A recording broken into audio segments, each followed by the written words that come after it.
Hello everyone. सो आज मैं आपके लिए एक और डीएलएड का क्वेश्चन पेपर लेके आई हूँ जो कि है psychological perspective of education. DElEd second year में आपका बहुत ही ज़्यादा इम्पॉर्टेंट सब्जेक्ट है, पेपर है पीपीई का, जिसे हम शॉर्ट में बोलते हैं। तो उसी का क्वेश्चन पेपर आज हम देखने वाले हैं कि किस तरीके से क्वेश्चन पेपर आएगा। इससे पहले मैंने आपके साथ हिंदी का क्वेश्चन पेपर शेयर किया है, अगर आपने वो नहीं देखा है तो उसे भी जाके देख लें।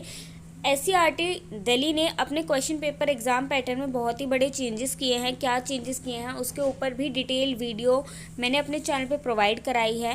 क्वेश्चन पेपर किस तरीके से आ रहा है उस पर हम बात कर रहे हैं। सो वीडियोस को मिस मत करना। उसके लिए आपको करना है मेरे चैनल को सब्सक्राइब और बेल आइकन को हिट, ताकि मेरी कोई भी वीडियो आपसे मिस ना हो। तो स्टार्ट करते हैं आज की वीडियो। यहाँ पे अगर आप देखते हैं तो टाइम और मैक्सिमम मार्क्स आपका उतना ही है। 3 घंटे का आपका टाइम रहेगा और 75 मार्क्स आपके मैक्सिमम मार्क्स रहेंगे। इसके अलावा जो इन्होंने चेंजेस किए हैं वो आपके पार्ट्स में किए हैं। जो आपका क्वेश्चन पेपर पहले 2 पार्ट्स में आता था, अब वहीं आपका जो क्वेश्चन पेपर है वो आपका 4 सेक्शंस में आएगा, 4 पार्ट में आएगा, जिसको उन्होंने ABCD करके डिवाइड किया है। अब इन ABCD के अंदर क्या क्या चीज़ें उन लोगों ने इंक्लूड करी है पीपीई के पेपर के अंदर, वो हम आगे देखेंगे। तो उसके लिए हमें सबसे पहले इंस्ट्रक्शंस को पढ़ना होगा अच्छे से, क्योंकि एग्जामिनेशन हॉल में तो कोई भी इंस्ट्रक्शंस को नहीं पढ़ता है। आई थिंक सो इतना ज़्यादा डर लगा होता है, या तो हम अपनी डिटेल्स अच्छे से फिल कर रहे होते हैं, क्योंकि हम अपने आंसर शीट में जो डिटेल्स फिल होती हैं उनमें हम मिस्टेक नहीं कर सकते। वो कर लेते तो उसके बाद फिर हम आंसर शीट में लाइन खींचने लगते हैं साइड की मार्जिन के लिए। तो इसीलिए इंस्ट्रक्शंस को आप अभी ध्यान से सुन लें। सबसे पहले है the question paper consist of 4 section ABCD। जो आपका क्वेश्चन पेपर रहेगा वो 4 भाग में रहेगा, भाग अ, भाग ब, भाग स और भाग ड। उसके बाद नेक्स्ट है the questions of all the sections are compulsory to attempt except where the choices has been given. प्रश्न पत्र में जितने भी प्रश्न रहेंगे वो सभी अटेम्प्ट करना अनिवार्य है। बस आपको जहाँ पे चॉइस दी गई है वहाँ पे आपके लिए ऑप्शनल रहेगा, वहाँ पे आपको चॉइस रहेगी कि आपको अपने पसंद के कोई भी 5 क्वेश्चंस करने हैं, या जितने भी बोला गया है उतना आपको करना है। उसके बाद नेक्स्ट है part A consist of 10 MCQ questions of 1 mark each. जो आपका पार्ट A है उसमें आपके 10 MCQ टाइप क्वेश्चंस होंगे, बहुविकल्पीय प्रश्न होंगे, यानी कि 4 ऑप्शन होंगे, उनमें से एक सही होगा और आपको सही का चयन करना होगा, जो कि आपके 1 मार्क्स का रहेगा, यानी 10 क्वेश्चन 1 मार्क्स ईच। तो आपका पार्ट A जो है वो आपका 10 मार्क्स का रहेगा। उसके बाद है आपका पार्ट B, जिसके अंदर 5 रीजनिंग बेस्ड क्वेश्चन होंगे, जिनको हम रीजनिंग में बोलते हैं स्टेटमेंट टाइप ऑफ क्वेश्चंस। तो आपके पार्ट B में 5 रीजनिंग टाइप ऑफ क्वेश्चंस होंगे जो कि 2 मार्क्स से होंगे। तो 5 × 2 ये पार्ट भी आपका 10 मार्क्स का हो गया, ठीक है। तो 10 और 10 20 मार्क्स का अब तक यहाँ पे हो चुका है। उसके बाद है part C। Part C consist 8 short answer type questions of 3 marks each, out of which only 5 to be attempted. The word limit of each answer is 100 words. अब यहाँ पे 3 बातें कही गई हैं। पहला है पार्ट C में आपके टोटल कितने क्वेश्चंस होंगे, 8 क्वेश्चन होंगे। एक क्वेश्चन कितने मार्क्स का होगा, 3 मार्क्स का होगा। और फिर बोला गया है कि 8 में से कोई भी 5 आपको अटेम्प्ट करने हैं। उसके अलावा क्लियरली यहाँ पे मेंशन है कि आपके जो आंसर की वर्ड लिमिट होगी वो 100 शब्द रहेंगे, 100 वर्ड्स, आपको उससे ज़्यादा नहीं लिखना है। उसके बाद नेक्स्ट है पार्ट D। अब यहाँ पे इन्होंने करेक्शन करनी है, इनको पार्ट D लिखना था, गलती से इन्होंने दोबारा से पार्ट C लिख दिया। So part D consist of 8 long answer type questions, 8 long answer type questions of 8 marks each out of 5 to be attempted. The word limit is 300 words. अब यहाँ पे बोला गया है कि पार्ट डी में आपके 8 क्वेश्चंस रहेंगे। 8 क्वेश्चंस 8 मार्क्स के रहेंगे, जिनमें से आपको 5 अटेम्प्ट करना है। इसके लिए आपकी वर्ड लिमिट रहेगी 300 शब्द की। तो आपको इन इंस्ट्रक्शंस को ध्यान में रख के ही अपना आंसर प्रिपेयर करना है, क्योंकि आपका जो क्वेश्चन पेपर, मुझे पर्सनली ऐसा लग रहा है कि क्वेश्चन पेपर बहुत ही ज़्यादा ईजी है और मुझे पता है जब आप पढ़ के जाएंगे एग्जामिनेशन हॉल में, आपके पास ये क्वेश्चन पेपर आएगा तो आप सोचेंगे अरे यार कितना इजी पेपर है, और आप उसमें भावनाओं में बह जाएंगे और बस लिखते जाएंगे लिखते जाएंगे लिखते जाएंगे, और उसी बीच में आप जो समय सीमा है, सॉरी शब्द सीमा है, वर्ड लिमिट है, आप उसको भूल जाएंगे और आप लिखने के चक्कर में ओवर लिख देंगे। तो आपको ओवर नहीं लिखना है, जितनी रिक्वायरमेंट है आपको उतना ही लिखना है। 3 मार्क्स का क्वेश्चन है तो आपको 5 पॉइंट तो लिखने ही लिखने हैं मिनिमम, ठीक है। आप उन्हें चाहे तो एक्सप्लेन कर सकते हैं, 3 को एक्सप्लेन कर दें, मतलब आपको 5 तो लिखने ही हैं, क्योंकि आपको ऐसा नहीं है कि 3 मार्क्स का क्वेश्चन है तो आप 3 पॉइंट ही लिखेंगे, ऐसा नहीं होता है। उसके बाद आगे डिस्कस करते हैं सेक्शन ए, जिसमें आपके हैं all questions are compulsory, MCQ type questions हैं, 10 क्वेश्चन होंगे एक एक नंबर के, तो ये आपका 10 मार्क्स का है। तो यहाँ पे आप देख सकते हैं, यहाँ पे जो है आपके एमसीक्यू टाइप क्वेश्चन है, simply to the point question पूछा गया है, यानी कि अगर आपने बुक कॉन्सेप्ट जो है वो बुक से 1-2 बार रीड भी किया है तो भी आपका ये चीज़ क्लियर हो जाएगा, ठीक है। तो फर्स्ट क्वेश्चन है the client centre therapy is otherwise known as, तो यहाँ पे आपको 4 ऑप्शन दिए गए हैं, आपको करेक्ट का चूज़ करना है।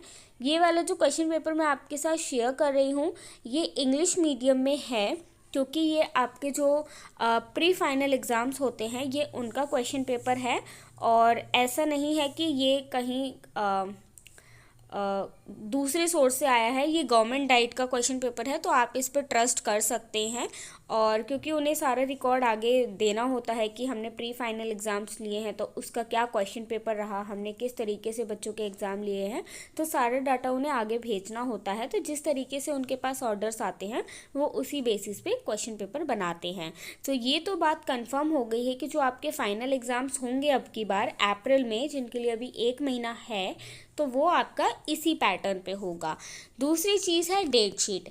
तो डेट शीट अभी रिलीज़ नहीं हुई है, बट ये श्योरिटी है कि आपके अप्रैल एंड में स्टार्ट हो जाएंगे, तो आपको उसके अकॉर्डिंग प्रिपेयर करना है, पहले से ही आपको प्रिपरेशन करके रखनी है। ऐसा नहीं है कि अप्रैल एंड में स्टार्ट होंगे तो आप 1 हफ़्ता पहले पढ़ाई शुरू करोगे, नहीं, आपको अभी से पढ़ना है, क्योंकि चीज़ें सारी बहुत ही ज़्यादा सिंपल है, बहुत ज़्यादा सिंपल है, बट मे बी आपको हार्ड लग सकती है, क्योंकि जब हम पढ़ते थे सेकेंड ईयर में तो हमें भी बहुत हार्ड लगती थी, बट अब क्योंकि हमने पढ़ लिया है और मैं आप लोगों को पढ़ाती हूँ तो मुझे ये सारी चीज़ें बहुत ही ईजी लगती है, और मैं सोचती हूँ कि यार उस टाइम थोड़ा मैंने और अच्छे से पढ़ लिया होता। बट ठीक है, को करिकुलम एक्टिविटीज़ में हम इतना ज़्यादा एंगेज हो जाते हैं कि पढ़ाई पे उतना नहीं हो पाता है, बट इट्स ओके। देन यहाँ पे आपके सामने है सेक्शन बी, जिसमें आपके 5 क्वेश्चन हैं, 2-2 नंबर के क्वेश्चंस हैं सभी। यहाँ पे आपके स्टेटमेंट टाइप क्वेश्चंस हैं, स्टेटमेंट ए और स्टेटमेंट बी आपको दी हुई है।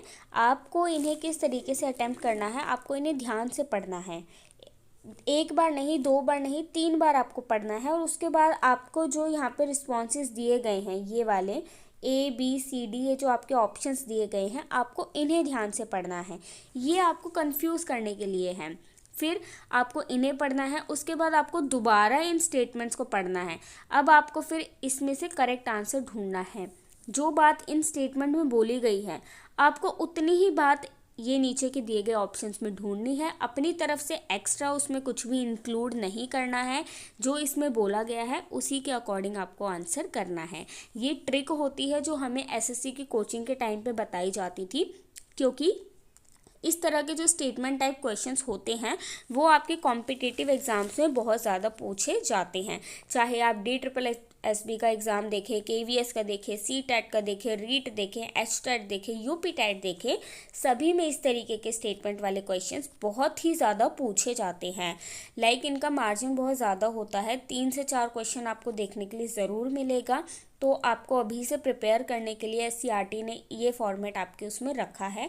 मुझे पार्ट बी थोड़ा सा अच्छा नहीं लगा, क्योंकि मुझे पर्सनली इस टाइप के क्वेश्चंस नहीं पसंद है, बहुत कंफ्यूज कर देते हैं और फाइनली मेरा गलत ही होता है, तो इस वजह से मुझे ये सेक्शन भी पसंद नहीं आया। इसके अलावा आपका section A, C and D बहुत ही सिंपल है।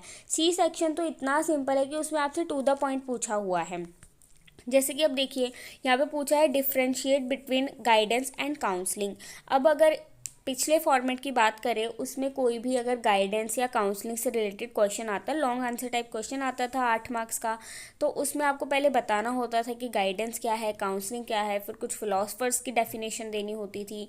तो फिलोसफर्स की डेफिनेशन याद करने में बहुत भड़क होती है, वो याद नहीं होती और उनका ये सीन होता है कि आपको जो उनकी दी हुई कोटेशन होती है उसको सेम टू सेम लिखना होता है अंडर, इस तरीके से कोटेशन डाल के सेम टू सेम किसी को भी याद नहीं होती है, तो वो बहुत ज़्यादा हेडेक वाली चीज़ थी। बट यहाँ पे आपसे टू द पॉइंट पूछा हुआ है, तो इसमें आपको क्या करना है, ऐसे करके आपको टेबल बनानी है गाइडेंस और काउंसलिंग की। उसके अंदर आपको 5 पॉइंट 4 पॉइंट आप इंक्लूड कर दें, एग्जाम्पल्स के थ्रू अपनी बातें कर दें, इनफ है। उसके बाद नेक्स्ट क्वेश्चन है 17, how does cumulative record help a teacher in a guidance of student. इसमें भी आपको 3-4 पॉइंट्स में अपनी बातें टू द पॉइंट आपने हेडिंग डाली, बट मैं रिकमेंड करूँगी कि एक लाइन में आप शॉर्ट में बता दें कि कम्युलेटिव रिकॉर्ड्स होता क्या है। पूछा नहीं है आपसे बट एक लाइन में आप मेंशन कर दे तो वो अच्छा ही है। उसके बाद आप लिख सकते हैं, क्योंकि पेपर अब लेंदी नहीं है। पहले क्या होता था कि चॉइस कम मिलती थी, अब इसमें क्या है शॉर्ट में पूछा गया तो सारी चीज़ें इंक्लूड हो गई हैं, तो आपके ज़्यादा अच्छे मार्क्स आएंगे इसमें, ये मैं शॉर्टी से आपसे कह सकती हूँ। देन क्वेश्चन नंबर 18 है, how do children acquire language. बच्चा भाषा कैसे एक्वायर करता है, उसके बारे में 3-4 पॉइंट आप एग्जाम्पल्स के थ्रू अपनी बातें लिखनी है। अब जैसे आप देख सकते हैं यहाँ पे कहीं भी मेंशन नहीं है कि एग्जाम्पल्स दो, कहीं भी आपसे नहीं मांगा है, बट आपको एग्जाम्पल्स लिखने हैं, मिनिमम 1 या 2 तो आपको लिखने ही लिखने हैं। उससे क्या है, आप क्या बोलना चाह रहे हैं वो एग्जामिनर को और अच्छे से समझ में आता है, ठीक है। और एग्जाम्पल आपको ऐसे नहीं लिखना है, अपने टीचिंग लर्निंग से रिलेट करके लिखना है, टीचर स्टूडेंट का या बच्चे से रिलेटेड करके लिखना है, ऐसे कुछ एक्स्ट्रा उदाहरण आपको नहीं लिखना। उसके बाद नेक्स्ट क्वेश्चन है, how can gifted children be identified in classroom. As a teacher जब आप स्कूल में पढ़ाने जाओगे तो आप गिफ्टेड चिल्ड्रंस को कैसे आइडेंटिफाई करोगे, उसके आपको 3 पॉइंट्स में आंसर करना है। 100 वर्ड्स की यहाँ पे लिमिट है। देन है, describe the properties of short term memory. अब आप देखेंगे यहाँ पे आपको 8 क्वेश्चन दिए हुए हैं, इनमें से आपको कोई भी 5 करने हैं। तो ऊपर के 5 जो है क्वेश्चन नंबर 16 to 20, ये बहुत सिंपल से है, टू द पॉइंट है, तो मेरे को आते हैं तो मैं तो यही करूँगी। बट फिर भी आपको एक बार नीचे के तो देखने ही चाहिए, क्या पता नीचे का और भी ईजी हो। कई बार हम क्या सोचते हैं कि इतना बड़ा क्वेश्चन है, पता नहीं क्या होगा, क्यों टाइम ख़राब करना, बट नहीं, ये मेरा खुद का एक्सपीरियंस है, जितना बड़ा क्वेश्चन उतना सिंपल वो चीज़ पूछी होती है। तो क्वेश्चन नंबर 21 कह रहा है, can you lead a horse to water but you can not make him drink. Briefly describe the law of learning that is best experienced by this statement. तो यहाँ पे एक स्टेटमेंट दी हुई है और आपको उसे जस्टिफाई करने के लिए बोला हुआ है। उसके बाद नेक्स्ट क्वेश्चन भी है, Sudha conducts a workshop on effective writing skill for her students in her language class. She is happy to see that her students are applying the skills they learned in writing her assignments, reports, and papers in other subjects as well. What kind of ability students have developed? Comment. इस आपके सामने एक situation रखी गई है, एक सुधा है वो वर्कशॉप कराती है और बच्चे जो स्किल सीखते हैं उसको अदर सब्जेक्ट्स में भी वो दिखाते हैं। तो वहाँ पे किस तरीके का बच्चों के अंदर विकास हुआ है उसके ऊपर आपको अपनी टिप्पणी रखनी है। देन नेक्स्ट आपका क्वेश्चन नंबर 23 है, in the following picture 15 figures are closer to each other, also so forming a unified whole, a shape of tree. Which law of learning explain this figure? तो यहाँ पे आपको एक figure दी गई है, आपको इसे एक्सप्लेन करना है। तो टू बी ऑनेस्ट मुझे तो गाइज ऊपर के 5 क्वेश्चन ज़्यादा सिंपल लगे नीचे के 3 के बजाय। बाकी आपकी चॉइस है, मेरा काम था आपके साथ क्वेश्चन पेपर शेयर करना, सो मैंने किया। देन नेक्स्ट पार्ट आपका सेक्शन डी, इसमें आपको क्लियरली मेंशन है कि आपको 5 क्वेश्चंस ही अटेम्प्ट करने हैं 8 में से। वर्ड लिमिट है आपके 300 और एक क्वेश्चन जो है वो 8 मार्क्स का है। तो यहाँ पे पहला बोला गया है, outline a plan of action for establishing a guidance service unit in elementary school. उसके बाद नेक्स्ट है, differentiate between convergent thinking and divergent thinking. तो एक क्वेश्चन तो आपका इतना हो गया। फिर पूछा गया है, how as a teacher would you nurture divergent thinking among your student. अब ये 8 मार्क्स का क्वेश्चन है जिसको इन्होंने 2 पार्ट में बांटा है। तो जो आपका पहला क्वेश्चन है कि डिफ्रेंशिएट करना है आपको कन्वर्जेंट थिंकिंग और डाइवर्जेंट थिंकिंग, तो ये आपका 4 मार्क्स में हो गया। तो पहले तो आप बताएंगे कि ये होता क्या है, उसके बाद आप टेबल बना के 4 पॉइंट्स में आप इसको डिफ्रेंशिएट करेंगे। देन 4 मार्क्स में आपसे पूछा गया है कि एज अ टीचर आप इसको कैसे आपका क्या रोल रहेगा, तो उसको आप फिर एक्सप्लेन करोगे। देन नेक्स्ट है हाउ गार्डनर्स थ्योरी में contribute in teaching learning process, justify your answer with example. अब यहाँ पे 8 मार्क्स में पूछा है तो पहले आप गार्डनर्स थ्योरी बताएंगे कि वो है क्या, फिर उसके बाद उनका कंट्रीब्यूशन बताएंगे विथ एग्जाम्पल्स। तो आप क्या करते हैं, फॉर एग्ज़ाम्पल नीचे देखती हूँ मैं, खाली जगह होगी तो वहाँ पे बताती हूँ। जैसे ये आपकी ब्लैंक शीट मिल गई तो आप आंसर लिखते हैं। आप यहाँ पे आपने आंसर लिखा, ठीक है, इस तरीके से आप लिखते हैं। देन आपने पॉइंट डाला, ये आपने पॉइंट कुछ भी यहाँ पे लिखा और उसको आपने अंडरलाइन कर दिया ब्लैक पेन से। देन आप उसे एक्सप्लेन कर रहे हैं, ठीक है, आपने एक्सप्लेन किया, 3-4 लाइन में आपने एक्सप्लेन कर दिया। अब आपको एग्जाम्पल लिखना है, तो आपका मार्जिन ये आ रहा है शीट का, ठीक है।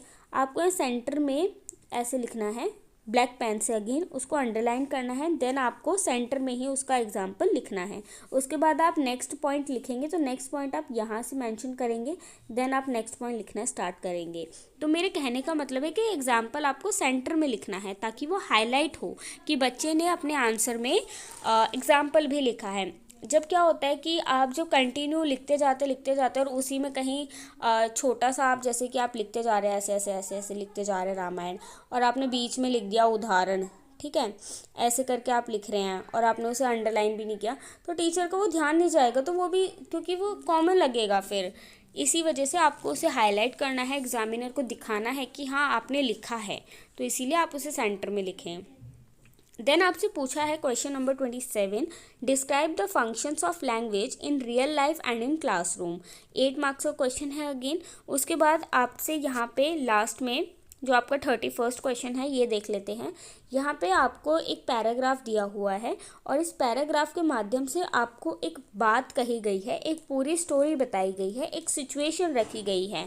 ये जितना बड़ा आपको दिख रहा है उतना ही सिंपल है, तो आप इसको पढ़ सकते हो, बट उससे पहले एक बार आप क्वेश्चन पढ़ लेना, क्योंकि जब हम कॉम्प्रिहेंसिव क्वेश्चंस को सॉल्व करते थे स्कूल में, तो या फिर कॉम्पिटिटिव एग्ज़ाम्स में, तो हम पहले क्वेश्चन को रीड करते हैं ताकि जब हम पैराग्राफ रीड करें तो हमारे दिमाग में क्लिक हो कि हाँ ये क्वेश्चन में पूछा गया है, और हमें आंसर ढूंढने में टाइम वेस्ट हम ना करें कि पहले हम पैराग्राफ पढ़ेंगे, फिर हम क्वेश्चन पढ़ेंगे, फिर उसके बाद हम दोबारा पैराग्राफ पे आएंगे, तो वो चीज़ हमारा टाइम सेविंग हो जाता है। तो पहले आप क्वेश्चन पढ़ लेना।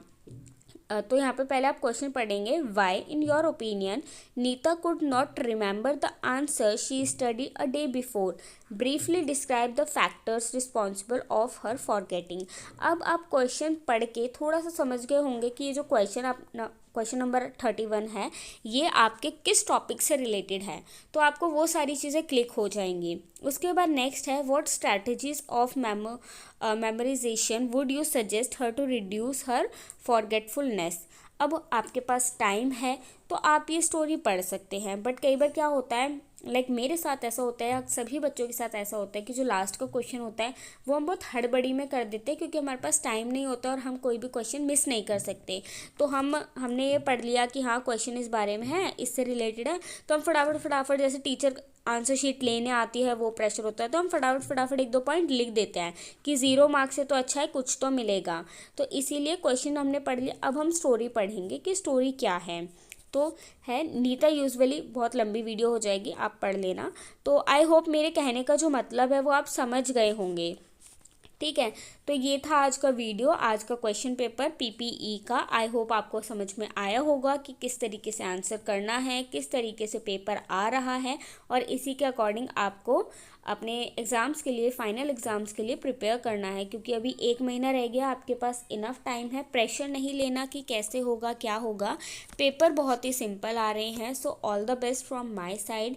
अगर मैं आपकी हेल्प कर सकती हूँ तो आई एम ऑलवेज अवेलेबल, आप मुझे डीएम कर सकते हैं इंस्टाग्राम पे, बट चैनल को सब्सक्राइब ज़रूर कर लेना, अपने फ्रेंड्स को वीडियो शेयर करना ताकि ज़्यादा से ज़्यादा बच्चों तक क्वेश्चन पेपर पहुंच पाए, उनको भी पता चल पाए कि पेपर किस तरीके से आ रहा है और वो भी प्रिपेयर कर पाएँ। So thank you guys for your love and support. ऐसे ही सपोर्ट करते रहें। मिलते हैं नेक्स्ट वीडियो में एक नए क्वेश्चन पेपर के साथ। Thank you guys.